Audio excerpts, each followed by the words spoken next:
बिस्मिल्लाहिर्रहमानिर्रहीम on behalf of pearl securities आपको welcome करते हैं जी। तो लास्ट ही केसी इंडेक्स के चार्ट को डिस्कस डिस्कस करते हैं और डेली और अर्ली टाइम फ्रेम के ऊपर उनको चीज़ों को देखा था। फिर अगेन कुछ असेंडिंग ट्रेंड लाइन और एक असेंडिंग चैनल को डिस्कस किया था। उसको डिस्कस करते हुए कुछ एरियाज अपर साइड पे जो हाईलाइट किए थे 190 500 से लेके 191 500, और प्रॉफिट टेकिंग एरिया डिस्कस जो किया था वो 192,000 का था। फिर फिब लेवल्स के ऊपर भी चीज़ों को डिस्कस किया था जिसमें 1.272 का एक जो नंबर था उसके ऊपर हमने परसेंटेज वाइज बात करते हैं तो वहां पर भी कुछ प्रॉफिट टेकिंग की बात की थी। 189 500 से 192 300 के एरिया उसके ऊपर देखते हुए हम चल रहे थे। तो ओवरऑल जो स्ट्रेटेजी की बात करें तो डिसिप्लिन ट्रेडिंग की बात की, सेल हाई बाय लो की स्ट्रेटेजी की बात की थी, और स्टॉप लॉस ट्रेल करने की बात की थी। तो लास्ट वीक काफ़ी वॉलेटाइल वीक रहा, स्पेशली जो लास्ट 2 दिन थे उनमें काफ़ी एक्टिविटी देखी। एक अच्छा बड़ा सेलिंग प्रेशर भी हमने मार्केट में विटनेस किया। और अगर नीचे सपोर्ट की बात करें तो जो मेजर सपोर्ट एरियाज डिस्कस किए थे, जो फर्स्ट इनिशियल एरियाज थे वो तो ब्रेक हुए, बट जो मेजर एरिया हमने या सपोर्ट का डिस्कस किया था वो 182,000 और 180,500 का था। तो प्रिसाइजली कह ले 182,000 जो है उसके करीब का ही लो टच किया। 181,961 का लो टच किया मार्केट ने। और फिर हमने कुछ रिबाउंड लास्ट डे में हमने देखा, और क्लोजिंग जो है ये 184 174 की आई। और हाई की अगर बात करें तो 191,032 का हाई टच किया। तो अगेन जो मेजर एरियाज ऊपर प्रॉफिट टेकिंग के हमने डिस्कस किए थे वो भी ऑनर हुए, और अगेन जो नीचे के जो मेजर सपोर्ट एरिया थे वो भी ऑनर हुए। और क्लोजिंग अभी आई। अब इसको फर्दर हम चीज़ों को देखेंगे, और अगर अब आज सीजनैलिटी पे भी बात करेंगे तो जनवरी सीजनल्स के ऊपर हमने जो डिस्कस किया था, जो टाइम फ्रेम के ऊपर हम मुख्तलिफ उसके ऊपर देखते हैं हमने, तो उसमें हमने जो एक बुलिश मंथ डिस्कस किया था। तो ओवरऑल अगर देखा जाए मंथ ऑन मंथ तो ऑलमोस्ट 10,000 पॉइंट्स का गेन हुआ। तो वो भी अगर देखा जाए तो सीजनैलिटी भी एक अच्छे से प्ले हुई। अब आज फेब्रुअरी सीजनल के ऊपर भी बात होगी, तो क्विकली जमशेद की तरफ चलते हैं। तो ओवर टू जमशेद। जी अस्सलाम वालेकुम। गेटवे हमारा जो टेक टॉक है इसको स्टार्ट करते हैं। यहाँ पे जो फर्क सीजनैलिटी के ऊपर मार्केट के ऊपर मैंने प्रीवियस डिस्कस किया था, फर्स्टली उसको देख लेते हैं। अच्छा, यहाँ पे जो जैन सीजनल था, जैसे अभी सारी रिकैप में डिस्कस कर रहे थे, ओवरऑल मार्केट के अंदर historically case hundred global markets में सारी जितनी भी हमारे पास कैपिटल मार्केट्स हैं, जनवरी यूजली एक न्यू रैली की सूरत में आता है। और वो हमने केस हंड्रेड के ऊपर भी देखा, अपसाइड के ऊपर काफी तगड़ा मोमेंटम रहा। लास्ट जो केस हंड्रेड के ऊपर हमारी डिस्कशन थी वो जैसे आपने टैगलाइन में भी पढ़ा होगा कि नया ब्रेकआउट के भी चांसेस जरूर हैं, लेकिन यहाँ से एक पॉसिबल डाउनसाइड के ऊपर हमें पुल बैक भी विटनेस हो सकता है।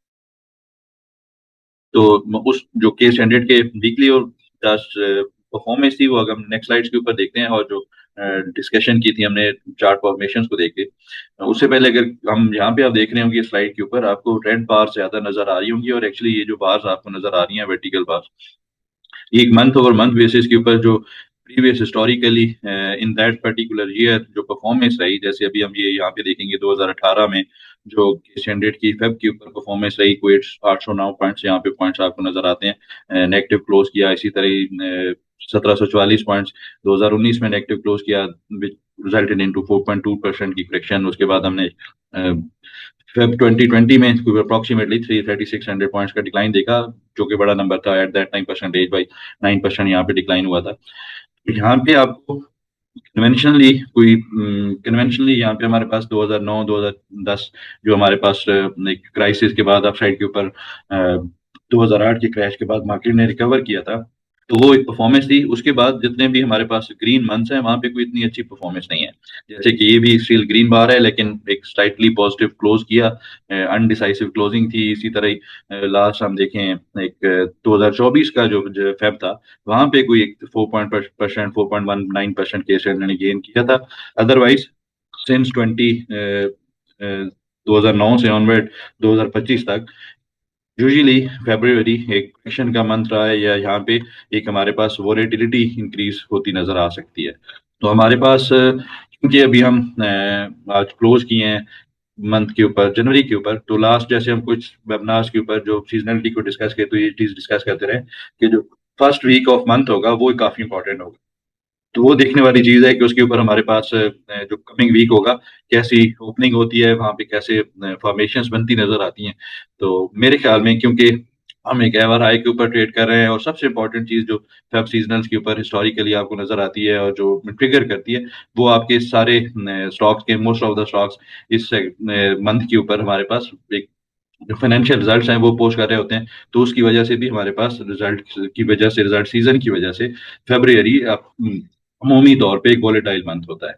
तो वो चीज देखनी पड़ेगी कि इंडिविजुअली स्टॉक्स की परफॉर्मेंस कैसी रहती है। तो ओवरऑल स्टांस यही बनता है, डिस्पाइट कि हम कमिंग मंथ के जो कुछ सेशंस होंगे अर्ली, उसके ऊपर वॉचफुल रहेंगे। लेकिन ब्रॉडर स्पेक्ट्रम में जो स्टांस बनता है कि फेब्रुअरी के ऊपर हमारे पास कोई भी अपसाइड मिलता है तो वहां पे प्रॉफिट टेकिंग करनी चाहिए, और मेरे ख्याल में थोड़ा सा कैश के ऊपर रहना चाहिए। लॉन्ग साइड के ऊपर मौका मिलता नजर आ सकता है। अब हम स्ट्रेट वे चलते हैं जी, जो स्टैंडर्ड की चार्ट फॉर्मेशन है इनकी तरफ।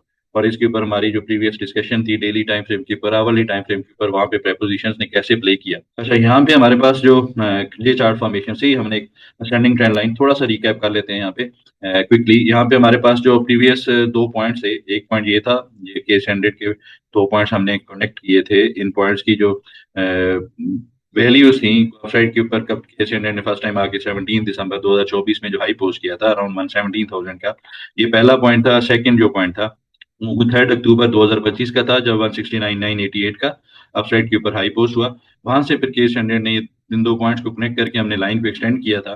तो इस तरह करके एक अपसाइड के ऊपर एक रेजिस्टेंस जोन हमने मार्क किया। वहां पे जो अपसाइड के ऊपर हमने ड्यूरिंग द डे और डे ओवर डे बेसिस के ऊपर जो मार्केट रैप्स में डिस्कस किया, एक तो मीडिएट बेसिस के ऊपर अपसाइड के ऊपर जो हर्डल एरियाज हाईलाइटेड थे अराउंड 191,000 190,000 के एरिया, वो अपसाइड के ऊपर के स्टैंडर्ड ने टेस्ट किए, और प्रिसाइज वही लेवल टेस्ट किए जो कि पॉइंट्स टेबल के ऊपर भी हाईलाइट किया था कि मैक्सिमम 192,000 के एरिया अपसाइड के ऊपर के स्टैंडर्ड टेस्ट करता नजर आ सकता है। वहां से फिर अगर तो सस्टेन कर गया उसके ऊपर तो दैट्स गुड, वहां पे फिर एक नेक्स्ट ब्रेकआउट के ऊपर हम एंट्री को प्लान करेंगे। अदरवाइज डाउन साइड के ऊपर हमें के स्टैंडर्ड क्रैक करता नजर आ सकता है।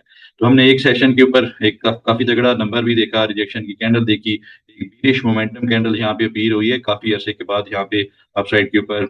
इस रैली को हमने जब स्टार्ट किया है नवंबर 2025 ऑनवर्ड इस जगह के ऊपर, तो this is the first bearish momentum candle जो हमने अपसाइड के ऊपर अपीयर होते देखी है। एग्जॉशन अर्ली साइंस हमने प्रीवियस वेबिनार के ऊपर भी डिस्कस कर दिए थे, अभी के वेबिनार के ऊपर आप देखेंगे तो यहाँ पे हमारे पास एक क्लियर यहाँ पे रिजेक्शन कैंडल बनती नजर आ रही है। अब कमिंग वीक के अंदर कुछ क्विकली जो लेवल्स इन प्ले रह सकते हैं उनको हम देख लेते हैं।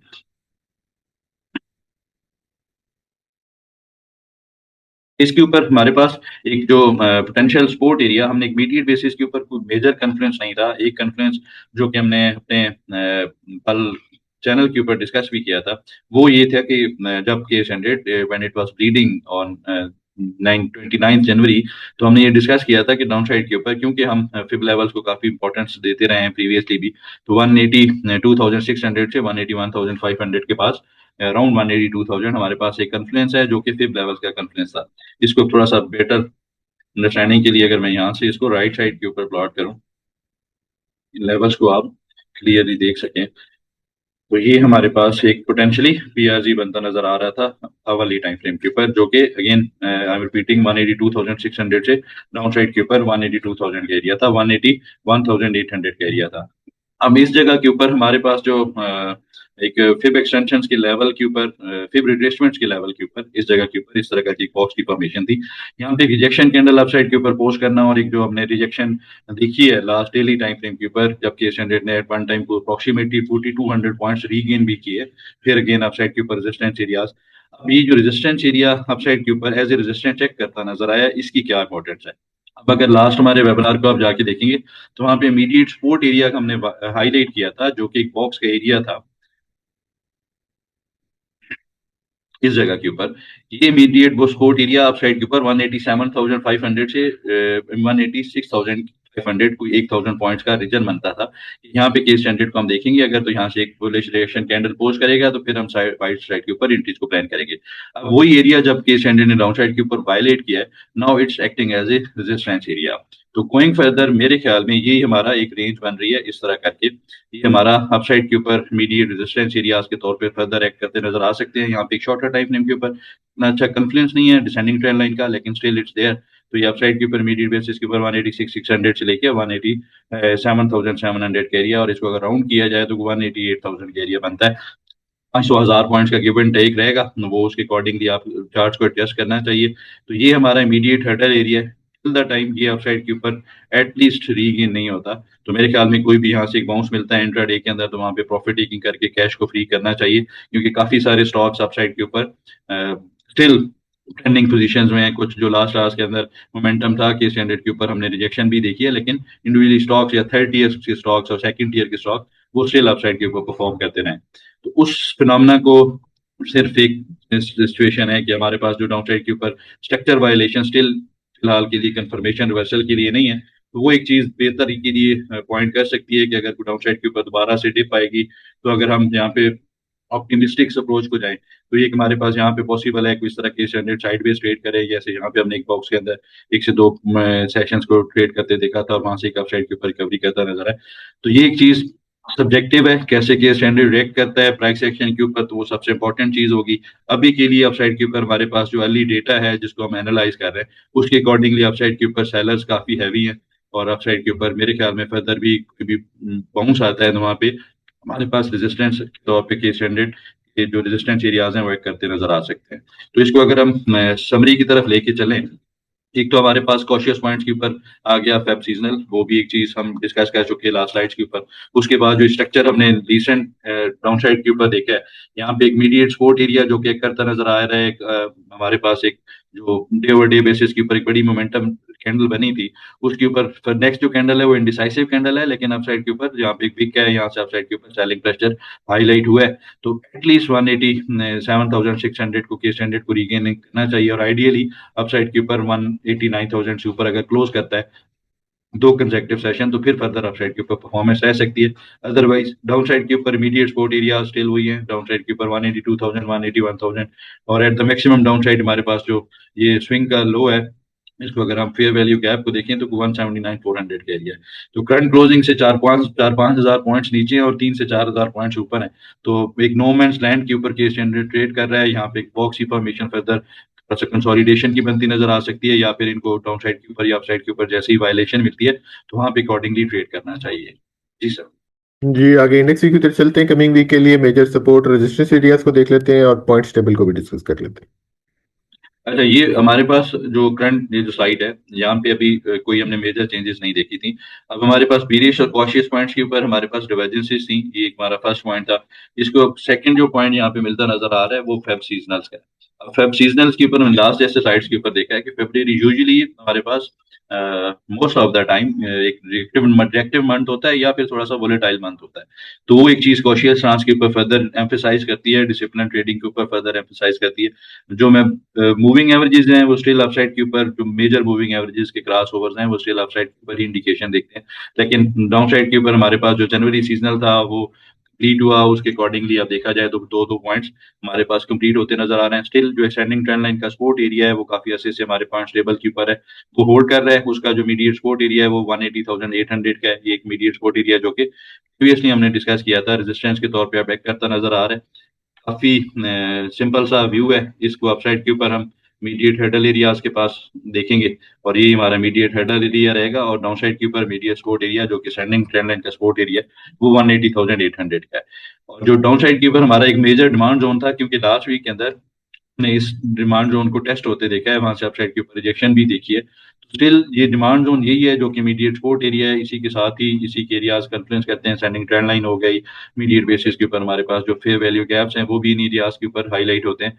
तो ये अगर वायलेट होता है तो फिर सेलिंग प्रेशर फर्दर एग्रीवेट होता नजर आ सकता है। फिर in that case down side के ऊपर फर्दर एरियाज क्या रह सकते हैं, क्योंकि हम काफी बड़े नंबर्स के ऊपर केस रोटेट कर रहे हैं।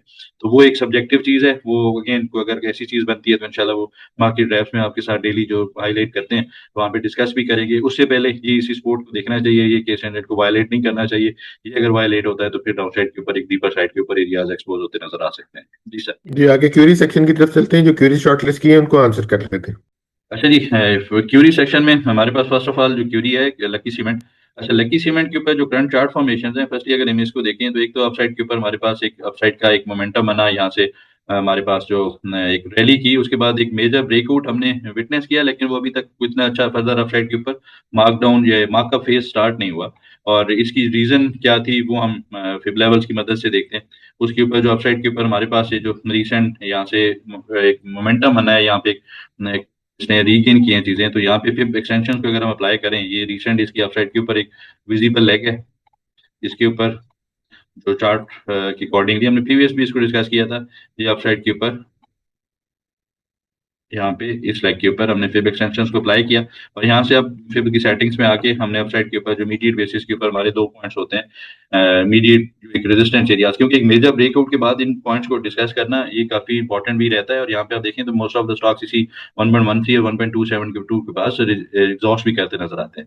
तो इस केस के ऊपर भी 1.13 का जो एक्सटेंशन एरिया था, यहाँ पे हमने एग्जॉशन देखी, इसको इंट्राडे ब्रेक किया, ये 518 रुपए का एरिया था, लेकिन उसके अंदर विद इन क्लोज किया। और उसके बाद कोई भी बाउंस मिल रहा है तो इसी एरिया के पास हमें एज ए रेजिस्टेंस चेक करता नजर आ रहा है। अब गोइंग फर्दर क्या फॉर्मेशन रह सकती हैं, ये कहाँ तक ये टिप ले सकते हैं, तो ज्यादा बेहतर ये है कि यहाँ से इसके जो करंट चार्ट फॉर्मेशन हैं इनको देखा जाए, और यहाँ पे जो एक डिसेंडिंग ट्रेंड लाइन का रेजिस्टेंस एरिया, क्योंकि लास्ट सेशन में इसने काफी अपसाइड के ऊपर तगड़ा परफॉर्म किया है। और उसकी भी रीजन यही है कि डाउनसाइड के ऊपर जो स्ट्रक्चर वायलेशन की हम बात करते हैं वो रिक्वायर्ड थी, वो हमने इंट्राडे वायलेट करते देखा भी, लेकिन नेक्स्ट जो कंजेक्टिव कैंडल्स पोस्ट करनी होती है कंफर्मेशन के लिए, वहां पे अब एग्जॉस्ट करता नजर आया, बीरिश मोमेंटम अपसाइड के ऊपर बुलिश रिजेक्शन कैंडल पोस्ट किया है। मीडियट बेसिस के ऊपर रेजिस्टेंस एरिया की बात करें तो 493 रुपीज का है, और 493 से 501 रुपए का रेजिस्टेंस एरिया, ये रीगेन करेगा तो दोबारा से 517 रुपए और यही 513 रुपए की तरफ जाएगा। डिसाइसिव क्लोजिंग इसकी 518 रुपए से ऊपर की रिक्वायर्ड है, वो जिस दिन मिल गई वहां से अपसाइड के ऊपर परफॉर्म करता नजर आ सकता है। और इमीडिएट बेसिस के ऊपर 543 और फिर एक्सटेंडेड टारगेट्स की तरफ अगर देखें तो वो एक काफी बड़े नंबर है। तो अकॉर्डिंगली ट्रेड करना चाहिए। करंट चार्ट फॉर्मेशन एक डिसेंडिंग ट्रायंगल पैटर्न के बनते नजर आ रहे हैं, और जिसकी जो प्रेपोजिशन के ऊपर जो डाउनसाइड के चांसेस हैं वो ज्यादा होते नजर आ सकते हैं। अगर कुछ सेशन में अगर ये एटलीस्ट 503 रुपए को अपसाइड के ऊपर डिसाइसिवली रीगेन नहीं किया था, तो फिर ये डाउनसाइड के ऊपर थोड़ा सा डिप ले सकता है। और डिप के ऊपर अगेन बहुत मेजर डिप की हम बात नहीं कर रहे, एक करेक्शन की बात कर रहे हैं। करंटली जो डाउनसाइड के ऊपर लो है, ये 61.8% का फिब लेवल है। इसकी यही एरियाज हैं डाउनसाइड के ऊपर, 571 से 471 पैसे, 463 रुपए के एरिया, ये डाउनसाइड के ऊपर डिसाइसिवली वायलेट होते हैं। तो 444 और 434 पीस डाउनसाइड के ऊपर फिर नेक्स्ट पोटेंशियल पीआरजी बनता नजर आ सकता है। नेक्स्ट हमारे पास जो स्टॉक है एनपीएल। अच्छा जी,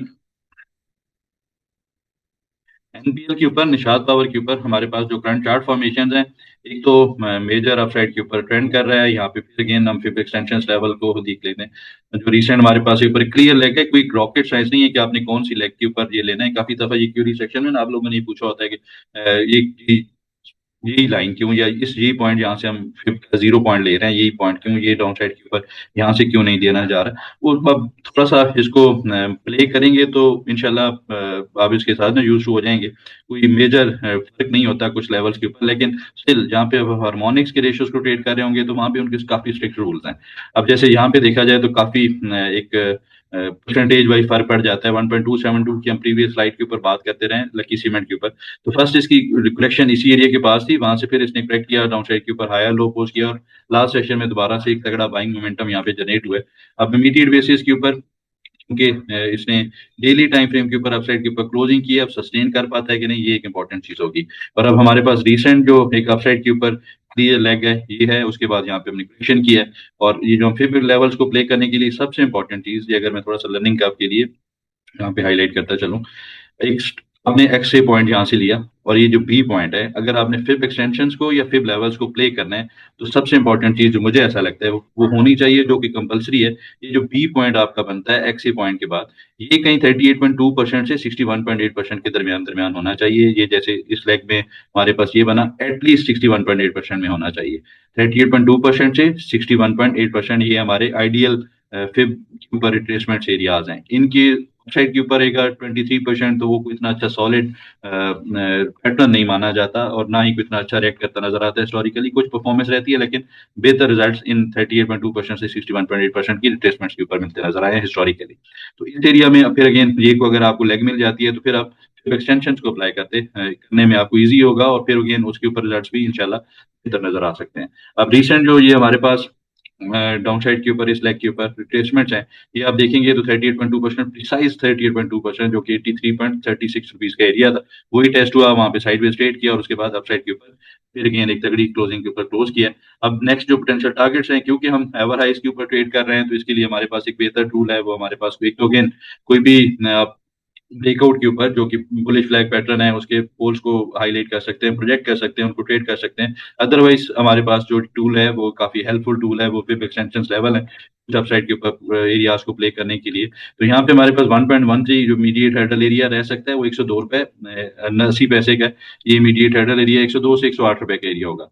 और वन सक्सेसफुली ये एरिया जब भी अपसाइड के ऊपर देखने को मिला है, ये रीगेन होते हैं, तो वहां से फिर एक्सटेंडेड रैली अपसाइड के ऊपर स्टॉक कंटिन्यू करता है। फिर 1.414 भी एक फिर लेवल्स के ऊपर लेवल्स रहता है, और इस तरह 1.618 भी। लेकिन एटलीस्ट फिर ये स्टॉक मैन मुझे ऐसा लगता है कि वो 61.8% की एक्सटेंशन को प्ले करता नजर आता है, जो कि अभी के लिए 121 रुपए का एरिया है। तो इमीडिएट बेसिस के ऊपर 103 रुपए को देखना चाहिए। फिर नेक्स्ट टारगेट हमारे पास 108 113 रुपए का होगा। एक्सटेंडेड टारगेट फिर 121 रुपए का होगा, जो करंटली यहाँ से कोई 20% का पोटेंशियल गेन बनता है। डाउन साइड के ऊपर इसको अभी के लिए मेरे ख्याल में वायलेट नहीं करना चाहिए, वो 88 रुपीज का एरिया, 88.70 से नीचे अगर क्लोज कर जाता है तो फिर डिप आएगी, वो फिर गेन मुझे ऐसा लगता है फिर डाउन साइड के ऊपर फर्दर एरिया से एक्सपोज होते नजर आ सकते हैं। नेक्स्ट हमारे पास स्टॉक है पीटीसी, पाकिस्तान टेलीकम्युनिकेशन।